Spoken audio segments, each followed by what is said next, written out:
2 weeks later, the mining station had transformed into something unrecognizable. Where once there had been a simple research facility, now stood a military fortress that seemed to grow from the crystal formations themselves. Chief Engineer Min Ho had worked with Dr. Hyun Woo to design defenses that used the planet's natural properties. Crystal-powered shield generators created energy barriers that could stop orbital bombardment.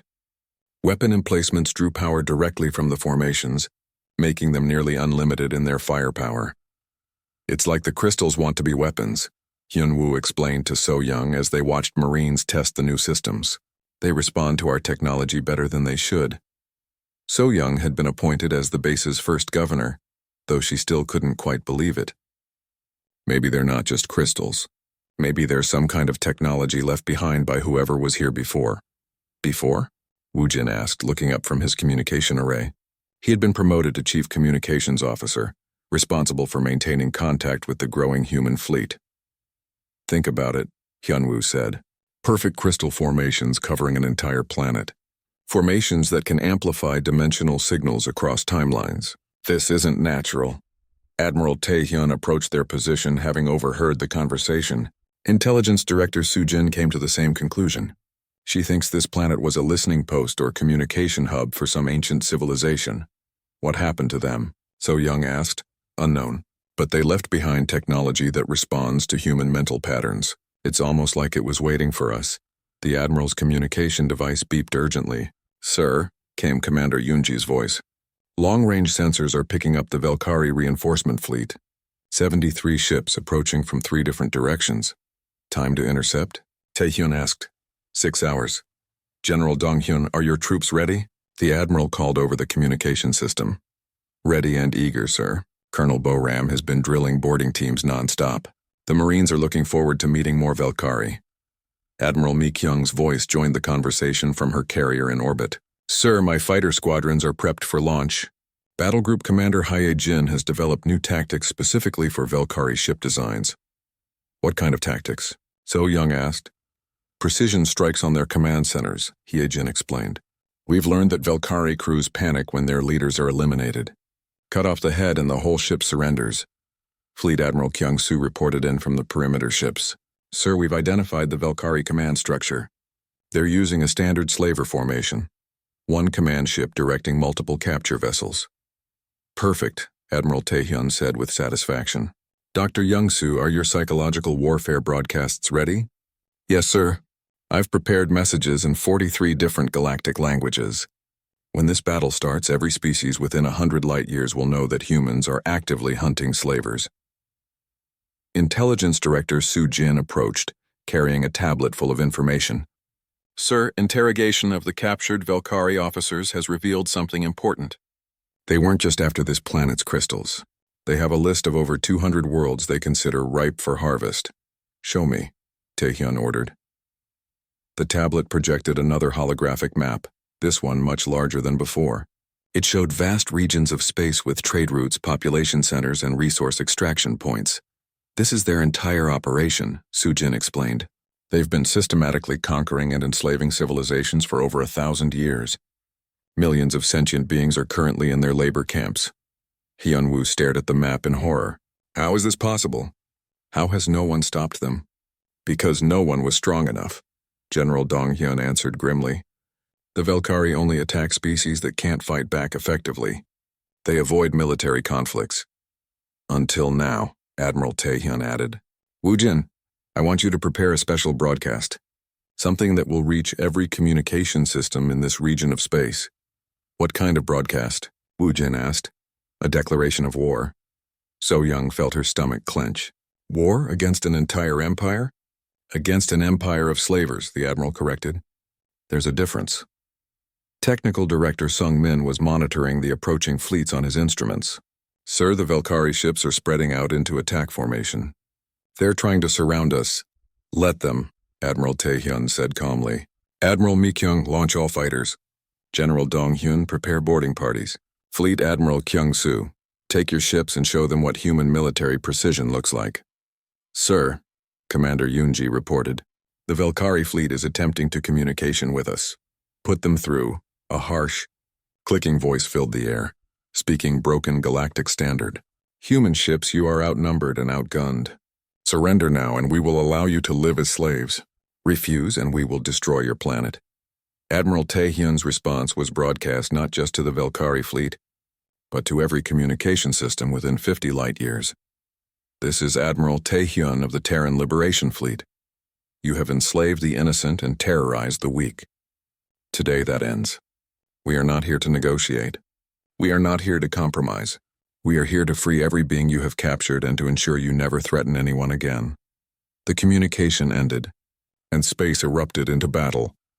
Human fighters launched from their carriers like streams of silver death, moving in formations that seemed impossible. They danced around Velkari ships, striking at exactly the right points to disable weapons and shields. Battle Group Commander Hee-jin led her pilots with surgical precision. "Target their bridge sections," she commanded. "Remember, these ships are full of slaves. We want captures, not kills." The Velkari fleet, expecting easy victory against a small human force, instead found themselves fighting an enemy that moved like they could read minds. Human ships anticipated every maneuver, countered every strategy, and struck with devastating accuracy. "Impossible," the Velkari fleet commander broadcast in panic. "How are they doing this?" Dr. Young-soo's psychological warfare broadcast answered him. "You have spent 1,000 years fighting the defenseless. You have forgotten what real warriors look like. We are humans. We are from a world that tried to kill us every day for millions of years. We learned to fight by fighting our own planet. You are nothing compared to what we survived at home." Within 2 hours, the battle was over. 68 Velkari ships had surrendered. 5 had been destroyed when they tried to ramming attacks. The human fleet had suffered 0 casualties, but more importantly, the broadcast had been heard across the galaxy. Every species that had been hiding from the Velkari, every civilization that had been living in fear, now knew that someone was fighting back. Admiral Tae-hyun stood on the bridge of the Eternal Vigilance, watching as human ships towed captured Velkari vessels toward the planet. "Sir," Intelligence Director Soo-jin reported, "we're receiving communication requests from 47 different systems. Species we've never heard of, all asking the same question, which is, are you really going to free the slave worlds?" Admiral Tae-hyun looked at the 3 researchers who had started all of this with a simple distress call. So Young was studying tactical displays, already thinking like a military commander. Hyun-woo was working with the engineers to improve their crystal-based weapons. Woo-jin was coordinating with the communication teams to reach more systems. "Woo-jin," the Admiral said. "Send a reply to all 47 systems. Same message." "What should I tell them, sir?" "Tell them that the Terran Liberation Fleet is just getting started." The human landing ships touched down near the research station with barely a whisper. These weren't the clumsy, noisy vessels that the Velkari used. They were precision machines built for war, designed to deploy troops quickly and quietly. Admiral Tae-hyun was the first to step out, followed by a squad of Marines in black armor. The 3 researchers stood waiting, still in shock from the battle they had just witnessed. Dr. Hyun-woo Kim, Captain So-young Park, Technician Woo-jin Lee, the Admiral said, reading from a display on his wrist. "We received your distress call." So-young stared at him. He was clearly human, but his equipment was unlike anything she had ever seen.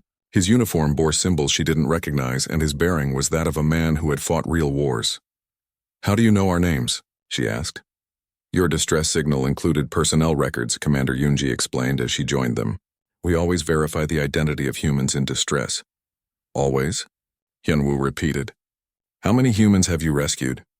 "Your number 4,732 through 734, Tae-hyun replied matter-of-factly. "We don't leave our people behind, ever."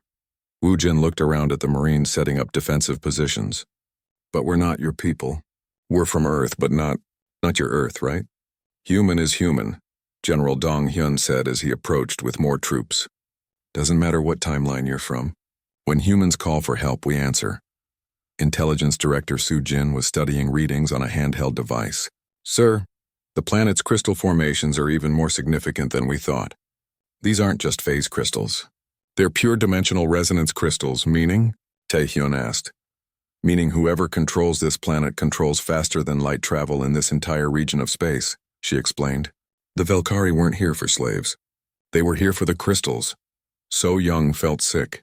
"You mean we accidentally discovered the most valuable planet in the galaxy?" And sent out a signal advertising its location, Hyunwoo added grimly. Which is why the Velkari came so fast, Commander Yoonji confirmed. They probably had scout ships monitoring this entire region, waiting for someone to find this place. Admiral Taehyun studied the crystal formations around them. They pulsed with inner light, beautiful but alien. How many more know about this place? Unknown, Sujin replied. But we captured several Velkari officers. I'll find out. The Admiral nodded, then turned to the three researchers. Here's what's going to happen. This planet is now under human protection. You three are the legal discoverers, which makes you the founding colonists. We don't want to be colonists, Woo Jin protested. We just want to go home. Where's home? General Dong Hyun asked. Your Earth doesn't have fleets to protect you. Your government probably doesn't even know you're missing. So Young realized he was right.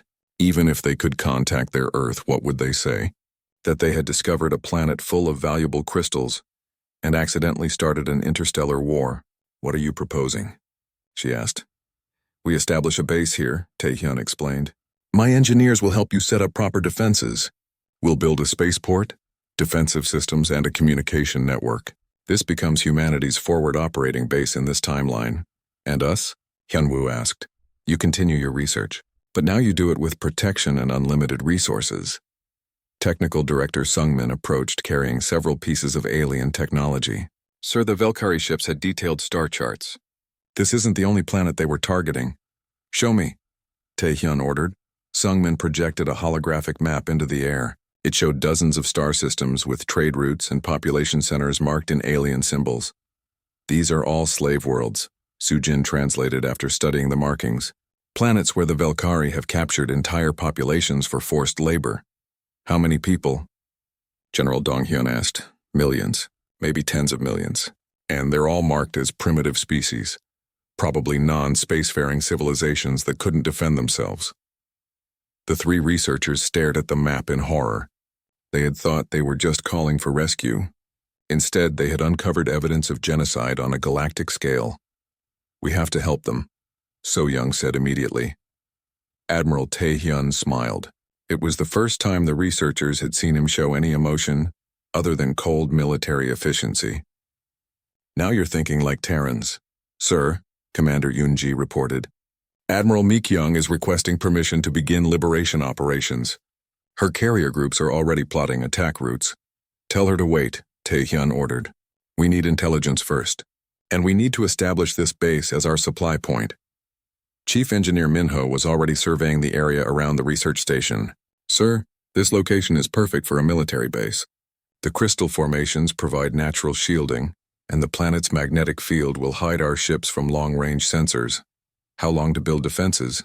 The Admiral asked. 2 weeks for basic fortifications. 2 months for a full military installation. Dr. Young-soo, the psychological warfare specialist, was studying recordings of the battle.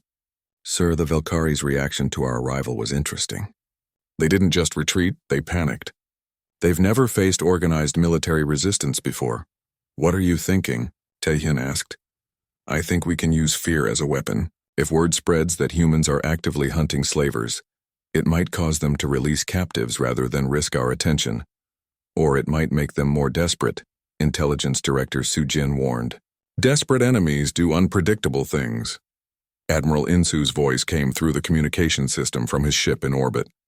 Sir, long-range sensors are detecting movement in adjacent systems. Looks like the Velkari are calling for reinforcements. How many ships? Taehyun asked. At least 50. Maybe more. They're mobilizing everything they have in this sector. So Young felt fear creep up her spine. 50 ships? Can you handle that many? General Dong-yoon laughed, but it wasn't a pleasant sound. Ma'am, we brought 200 ships just to rescue 3 people. 50 Velkari vessels won't even be good target practice. The question isn't whether we can win, Admiral Taehyun said seriously. The question is what happens after we win.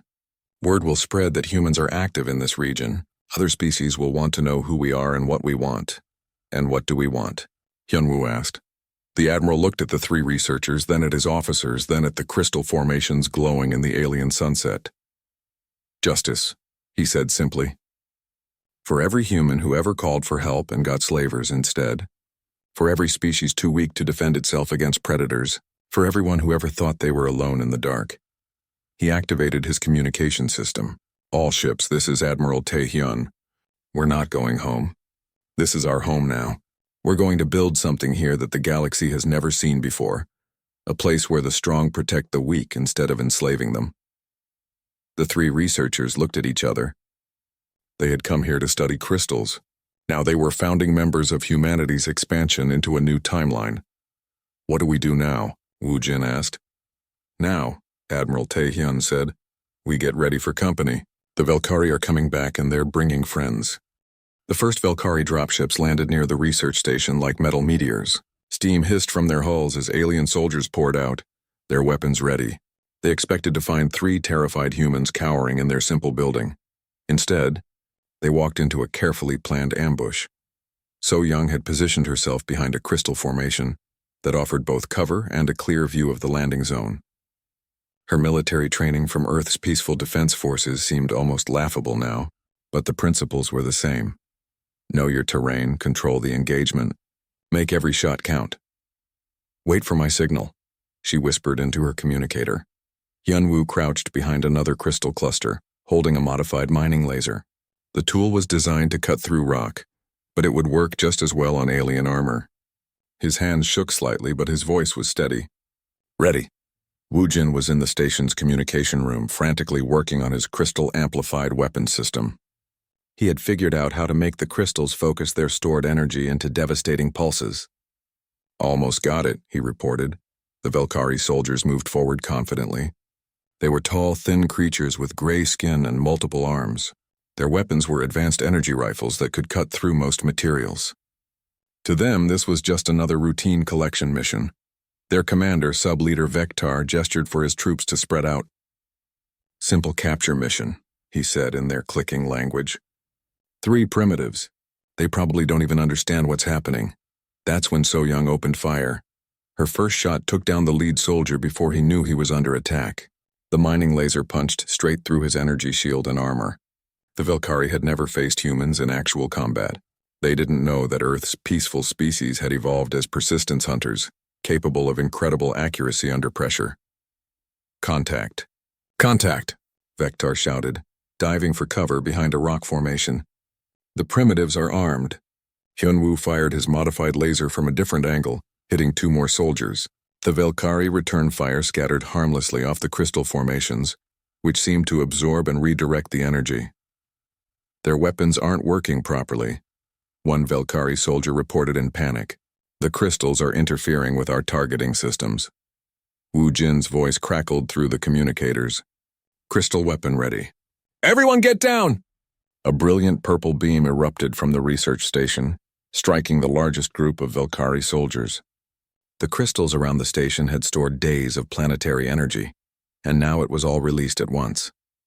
The beam vaporized everything in its path. Impossible, Vektar screamed. How are primitives using the crystals as weapons? What the Velkari didn't understand was that humans were adaptable. Where other species would panic or follow standard procedures, humans looked at their environment and figured out how to use it. The research team was doing exactly what their species had always done, turning their surroundings into tools for survival. In orbit above, War Master Zefkol watched his ground assault fail with growing alarm. His tactical display showed half of the first wave eliminated in minutes. Send more troops, he ordered, and prepare orbital bombardment. Maximum power. His weapons officer hesitated. Sir, the crystals are reflecting our energy weapons. We might hit our own forces. I don't care. Destroy everything. The massive Velkari ships began charging their main guns. Energy built up in their weapon arrays, preparing to unleash devastation on the planet's surface. But something else was building up too. The dimensional space around the planet began to ripple and bend. Reality itself was being torn open from another timeline. Admiral Tae-hyun's fleet was arriving. The first ships to break through were Fleet Admiral Kyung-soo's fast attack vessels. They emerged from dimensional space like sharks smelling blood, their weapons already charged and ready. All ships engage immediately, Kyung-soo commanded. Protect the humans at all costs. The Velkari fleet suddenly found themselves under attack from behind. Human ships appeared out of nowhere, firing weapons that cut through alien shields like they weren't even there. Unknown vessels, War Master Zefkol broadcast. You are interfering with a legitimate salvage operation. Withdraw immediately or face the consequences. Admiral Taehyun's voice came through the communications as the main fleet finished their dimensional breach. 200 human warships materialized around the Valkyrie formation, completely surrounding them. "This is Admiral Taehyun of the Terran Defense Fleet," he said calmly.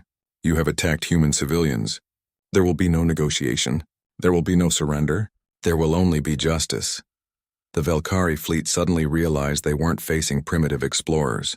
The human ships were weapons of war, built by a species that had survived first contact with hostile aliens and learned to fight back.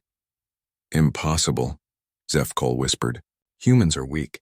They're explorers and traders, not warriors." "You're thinking of a different timeline." Admiral Mi Kyung's voice cut in as her carrier group launched fighter squadrons. "We're the humans that learned to bite back." Battle Group Commander Haye Jin led her fighters in the first attack wave.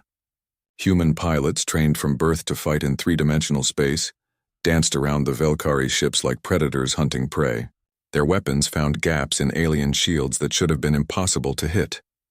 On the planet's surface, the three researchers watched in amazement as the sky filled with explosions. Human ships moved with deadly precision, picking apart the Valkyrie fleet piece by piece. "Who are these people?" Hyunwoo asked in wonder. So Young watched a human fighter squadron destroy 3 Valkyrie cruisers in perfect formation. "I don't know, but they're definitely human. Look at those tactics."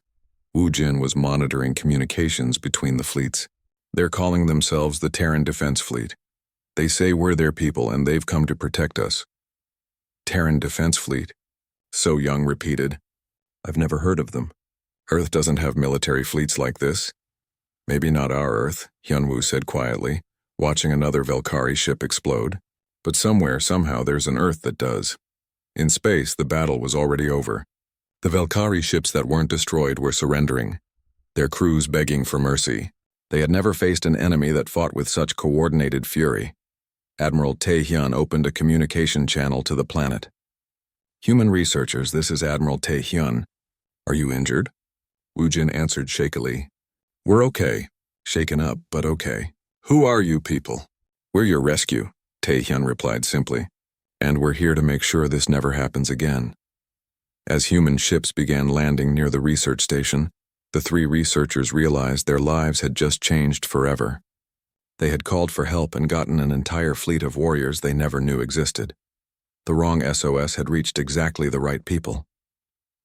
Admiral Taehyun stood in the war room of the Eternal Vigilance, studying the holographic display of the Valkyrie fleet. Technical Director Sung Min had managed to get detailed scans through their dimensional viewing systems.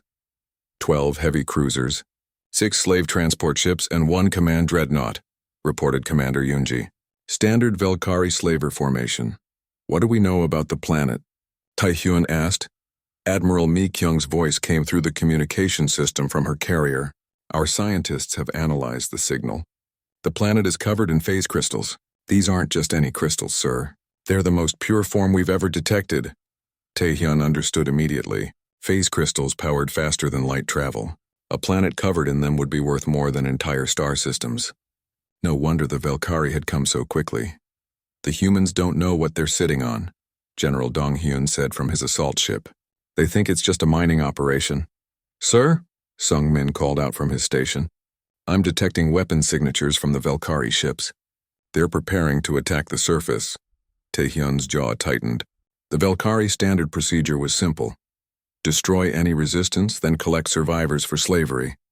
They had no idea that these particular humans came from Earth, the death world that had produced the galaxy's most feared warriors. "How long until we can breach dimensional space?" he asked. 68 hours, sir. The calculations are complex and we can't risk miscalculating the entry point." "Sir," Yoonji said urgently, "we're receiving another transmission from the planet." The speakers crackled to life.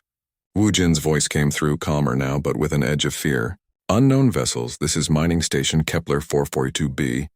We are civilian researchers. Please identify yourselves." There was no response from the Valkyrie ships. They never bothered talking to their prey. Then So Young's voice came through, clear and military sharp. "Woojin, get to the backup equipment storage. Hyunwoo, grab everything you can about crystal resonance frequencies. We're not going down without a fight." Taehyun smiled grimly. Even civilian humans had the fighting spirit. These people were descendants of Earth, even if they didn't know about the war fleets.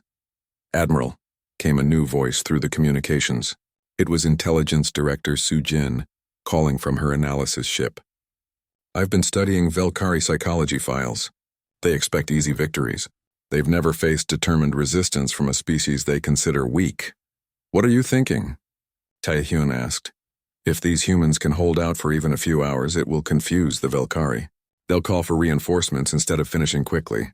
That gives us more targets when we arrive." Admiral Mi Kyung's voice came through again. "Sir, my fighter squadrons are ready. Battle Group Commander Hae Jin has her pilots loaded for maximum damage." "General Dong-hyun," Taehyun called.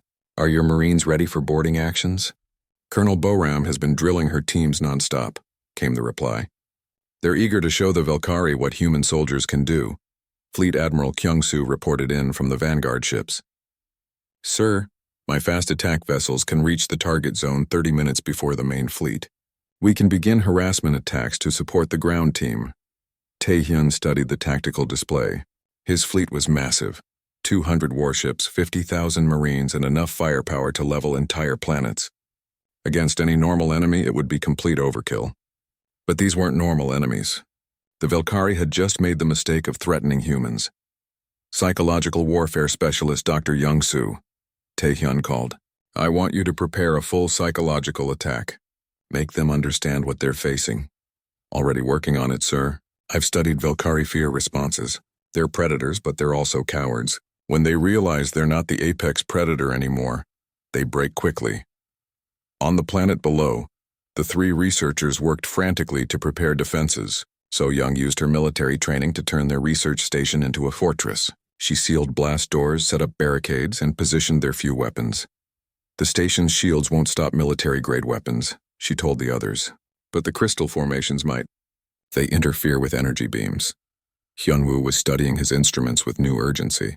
"The crystals don't just store energy. They can redirect it.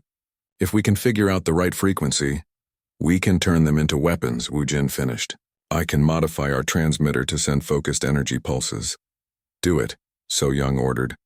"And keep trying to contact whoever sent that dimensional signal. I have a feeling our real rescue is coming from somewhere else." In space above them, the Velkari ships moved into attack formation. War Master Zefkal studied the readings from the planet's surface. 3 life forms, no military signatures, primitive technology. This would be over quickly. He ordered his ships to begin the attack. Energy beams lanced down from orbit, aimed at the research station. But something strange happened. The beams hit the crystal formations around the station and scattered in all directions. Some even reflected back toward the ships. "What is this?" Zefkal growled in his alien language. "The crystals are interfering with our weapons." His tactical officer reported, "Sir, the humans are moving to defensive positions. They're not surrendering." This confused the Velkari commander. In all his years of conquest, primitive species always surrendered immediately when faced with orbital bombardment. These humans were acting like they thought they could actually fight back. "Send down ground troops," he ordered. "Capture them alive. They'll make good slaves after we break their spirit." The first Velkari dropships launched from the transport vessels. They were filled with armed soldiers expecting easy victory against defenseless miners. They had no idea they were about to face humans who refused to give up. Back in dimensional space, Admiral Taehyun watched the battle begin through their long-range sensors. His fists clenched as he saw the orbital bombardment start. "All ships, emergency speed," he commanded. "I don't care if we burn out every engine. Those humans are fighting for their lives." Chief Engineer Min Ho's voice came through from the engine rooms. "Sir, we can push the dimensional breach generators to 120% power. It's dangerous, but we can cut travel time by 8 hours." "Do it," Taehyun ordered without hesitation. "Whatever it takes." Across the fleet, human warships pushed their systems beyond safe limits. Marines checked their weapons one final time. Fighter pilots ran pre-flight checks on their combat craft. The Terran Reapers were coming, and the galaxy was about to remember why humans were feared. The mining station on Kepler 442b shook again. Dr. Hyunwoo Kim grabbed his desk as rocks and dust fell from the ceiling. This was the 5th earthquake today, and each one was getting stronger.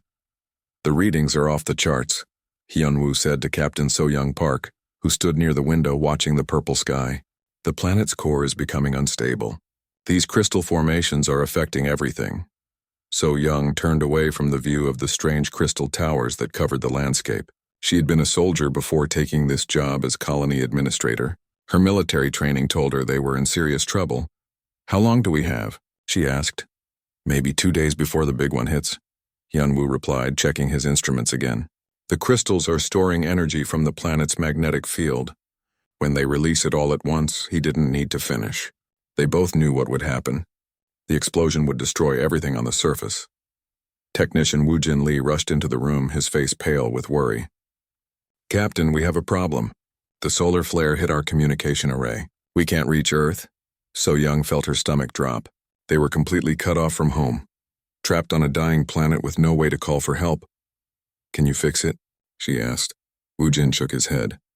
"The main transmitter is fried, but maybe I can use the crystals." "Dr. Kim, you said they store and amplify energy, right?" Hyunwoo nodded slowly. "In theory, yes, but we don't know what frequency they work on." "We have to try," So Young said firmly. "It's our only chance." The three humans worked through the night. Woo Jin connected cables from their emergency power supply to the nearest crystal formation. Hyunwoo calculated the resonance frequencies while So Young helped move equipment. The crystals were beautiful but dangerous. They stood like purple glass trees, some as tall as buildings. When touched, they hummed with inner power. The air around them felt electric, making their skin tingle. "I think I've got it," Woo Jin said after hours of work. "The crystals can boost our signal by 1,000 times, but I can't control where it goes." "Just send it," So Young ordered. "Someone will hear us." Woo Jin activated the makeshift transmitter. The crystals began to glow brighter, their purple light pulsing like a heartbeat. The distress signal shot out into space, carried by energies they didn't understand. "Mayday, mayday," Woo Jin spoke into the microphone. "This is mining station Kepler 442b. 3 humans trapped on unstable planet. Seismic activity increasing. Request immediate evacuation. Coordinates follow." The signal traveled through normal space, then something strange happened. The crystal energy created a fold in reality itself. The message slipped through dimensions, crossing into a timeline where Earth's history had gone very differently. In that other reality, humans were not peaceful explorers. They were warriors who had survived first contact with hostile aliens. They had turned Earth into a fortress world and built fleets of warships. They were known across the galaxy as the Terran Reapers, the species that refused to die. Admiral Taehyun Choi sat in his command chair aboard the massive battleship Eternal Vigilance. He was reviewing patrol reports when the distress signal came through. The bridge fell silent as Woo Jin's voice echoed through the speakers. "Humans in distress," reported Commander Yoon Ji-han from her station. "Signal is coming from outside our dimensional space." Taehyun stood up immediately. In his timeline, there was only one rule that mattered above all others. No human dies alone. It didn't matter where they were or how they got there. When humans called for help, the Terran Reapers answered. "Send word to all fleets," Taehyun commanded. "Protocol Omega is now active." Across human space, warships received the signal. Admiral Mi Kyung-jang ordered her carrier group to prepare for immediate departure. General Dong Hyun-yu loaded his assault troops onto transport ships. Technical Director Sung-min Kang began calculations for dimensional breach. "Sir," Yoonji said, studying her displays, "the signal's origin point shows more than just our people. There are alien ships moving toward the same planet." Taehyun's eyes grew cold. "What kind of aliens?" "Velkari hegemony, sir. A slaver fleet. They're after something on that planet." The Admiral's hands clenched into fists. The Velkari were known throughout the galaxy as brutal slavers, who captured weak species for labor. The idea of them anywhere near humans made his blood boil. "How long until we can reach them?" he asked. 72 hours for dimensional breach and travel," Sungmin reported. "And the Velkari?" "They'll arrive in 6 hours, sir." Taehyun stared at the main screen showing the estimated position of the stranded humans. 3 people, alone on a dying world with slavers coming for them. They probably thought they were safe, waiting for rescue that might never come. "All ships maximum speed," he ordered. "I want every gun charged and every Marine ready. We're going to show these Velkari what happens when they threaten humans." Back on Kepler 442b, the 3 researchers didn't know their message had been received. They only knew that the planet was shaking apart around them. "The crystal formations are getting more active," Hyunwoo reported. "The energy buildup is accelerating the process. How much time do we have now? So Young asked. Maybe 18 hours. Wu Jin was still trying different frequencies, hoping to reach Earth directly. I'm picking up something, he said suddenly.